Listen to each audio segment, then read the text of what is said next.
Perkenalkan, nama saya Siselia dengan NIM 40122111150 dari kelas Sosiologi Hukum B. 2 tahun silam terjadi peristiwa tragis di Bangkalan, Madura, di mana seorang warga yang diduga mencuri sepeda motor dibakar bersama dengan sepeda motornya. Polisi telah mengingatkan kepada warga jika melakukan hakim sendiri dapat dipidana dan dijerat dengan pasal pembunuhan. Di media sosial beredar luas foto dan video yang memperlihatkan puluhan warga berkerumun untuk melihat seorang laki-laki yang dibakar bersama dengan sepeda motornya. Peristiwa tragis ini terjadi di Desa Dua Butir, Kecamatan Kuanyar, pesisir selatan Bangkalan, Madura. Warga nekat membakar seseorang tersebut hanya karena orang tersebut kedapatan mencuri sepeda motor pada dini hari. Polisi yang datang ke lokasi tidak bisa berbuat banyak karena pada saat polisi sampai di TKP ternyata korban sudah dalam keadaan hangus terbakar bersama dengan sepeda motornya. Peristiwa ini sangat disayangkan oleh polisi. Lagi-lagi polisi mengingatkan kepada kita untuk tidak melakukan hakim sendiri, karena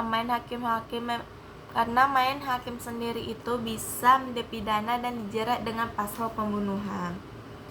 Polisi akan menetapkan para pelaku pembakaran, tersangka pelaku pembakaran. Pertanyaannya, dari kasus ini bisa nggak sih diterapkan restoratif justice? Jadi sebelum kita menyimpulkan apakah kasus ini bisa diterapkan restoratif justice atau tidak, kita tuh harus tahu dulu restoratif justice itu apa. Restoratif justice adalah suatu proses di mana pihak-pihak yang mempunyai kepentingan dalam suatu pelanggaran atau kerugian tertentu berkumpul untuk menyelesaikan secara kolektif bagaimana menangani akibat dari pelanggaran tersebut, kemudian memperbaiki kerugian tersebut dan juga implikasinya di masa depan. Restoratif justice bukan sebuah program, melainkan sebuah misi atau kerangka filosofis. Restoratif justice merupakan cara berbeda dalam menangani sebuah kejahatan di komunitas dan sistem peradilan pidana. Vanes memiliki beberapa prinsip, diantaranya, jika kejahatan lebih dari sekadar pelanggaran hukum, maka keadilan mengharuskan kita bekerja untuk menyembuhkan para korban, komunitas, dan pelaku yang dirugikan oleh kejahatan. Jika kejahatan lebih dari pelanggaran hukum, maka para korban, masyarakat, dan pelaku harus mempunyai kesempatan untuk terlibat aktif dalam proses peradilan sedini dan semaksimal mungkin. Kemudian, jika kejahatan lebih dari sekadar pelanggaran hukum, maka kita harus memikirkan kembali peran dan tanggung jawab relatif untuk memelihara ketertiban yang adil dan masyarakat bertanggung jawab untuk menciptakan perdamaian yang adil.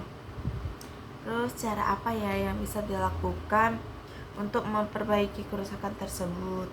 Terus peran siapa aja tuh yang bertanggung jawab atas perbaikan ini? Jadi kita tuh harus memperhatikan kepentingan bersama terlebih dahulu ya.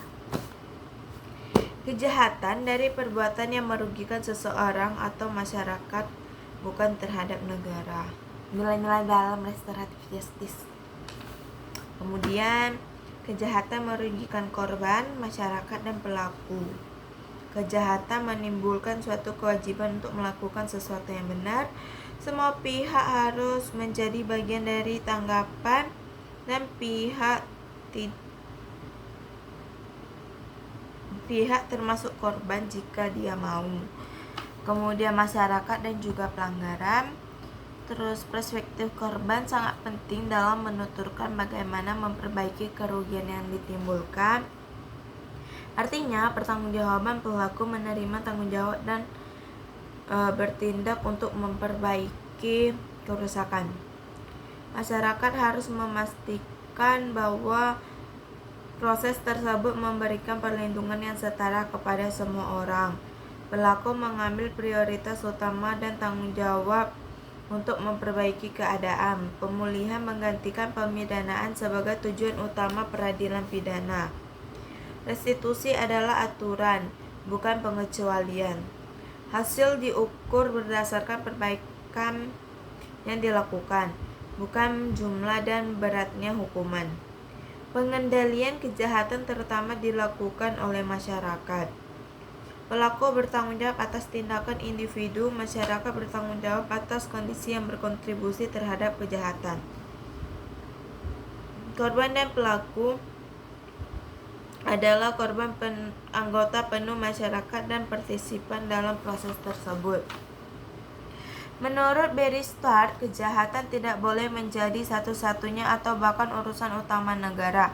Jika ada perbedaan nyata dalam kesejahteraan individu, keluarga dan komunitas, struktur prosedur dan aturan pembuktian dari proses peradilan pidana formal ditambah dengan sebagian besar kurangnya pengetahuan dan koneksi petugas kehakiman dengan pihak-pihak yang terkena dampak kejahatan menghalangi negara untuk bertindak sendiri untuk mencapai perubahan transformasi.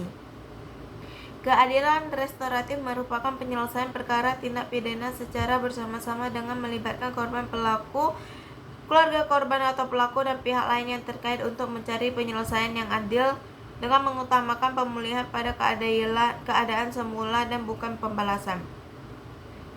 Persyaratan umum untuk menerapkan restoratif justice pada saat penyelenggaraan fungsi reserse kriminal, penyelidikan atau penyidikan berdasarkan peraturan kepolisian nomor 8 tahun 2021 itu dibagi menjadi dua. Yang pertama itu persyaratan material, kemudian ada juga persyaratan formal.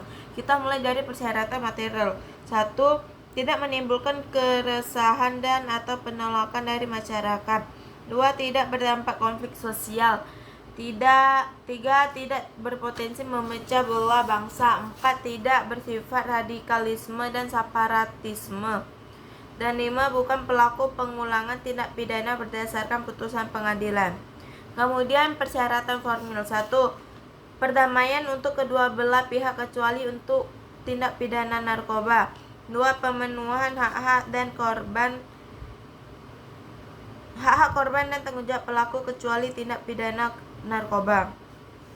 Dasar hukum restoratif justice adalah peraturan kepolisian nomor 8 tahun 2021 tentang penanganan tindak pidana berdasarkan keadilan restoratif justice. Yang kedua itu peraturan kejaksaan Republik Indonesia nomor 15 tahun 2020 mengenai penghentian penuntutan berdasarkan keadilan restoratif justice. Ada juga pengecualian penerapan restoratif justice berdasarkan Perkop nomor 8 tahun 2021, yaitu pengecualian mengenai tindak pidana terorisme, 2. Tindak pidana terhadap keamanan negara, 3. Tipikor, 4. Tindak pidana terhadap nyawa orang. Kemudian pengecualian berdasarkan Peraturan Kejari nomor 15 tahun 2020, yaitu 1. Tindak pidana terhadap keamanan negara, martabat presiden dan wakil presiden, negara sahabat dan kepala negara sahabat serta wakilnya, ketertiban umum dan kesusilaan. 2. Tindak pidana yang diancam dengan pidana minimal. 3. Tindak pidana narkoba. 4. Tindak pidana lingkungan hidup. 5. Tindak pidana yang dilakukan kooperasi. Kemudian ada pula syarat-syarat penerapan restoratif justice berdasarkan Peraturan Kejari nomor 15 tahun 2020. 1.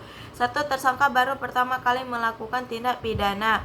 2. Tindak pidana hanya diancam dengan pidana denda atau pidana penjara paling lama 5 tahun.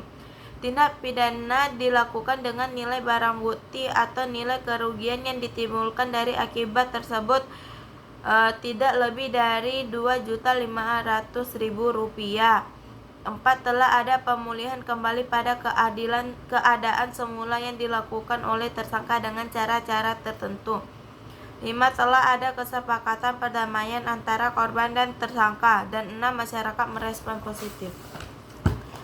Jadi menurut saya kalau berdasarkan kasus kita tadi itu, yang dimana seseorang itu dibakar karena diduga mencuri sepeda motor pada dini hari, itu tidak bisa diterapkan restoratif justice. Mengapa? Pertama, perbuatan yang dilakukan oleh warga itu mengancam nyawa. 2. Kerugian yang ditimbulkan sudah pasti lebih dari 2.500.000. Mengapa? Karena korban ini mengalami luka bakar sekujur tubuh, kemudian sepeda motornya juga ikut terbakar, yang dimana ya pastinya kita tahu dong, sepeda motor itu tidak ada yang harganya di bawah dari 2.500.000 rupiah. Nah, segitu aja guys. Thanks, bye bye.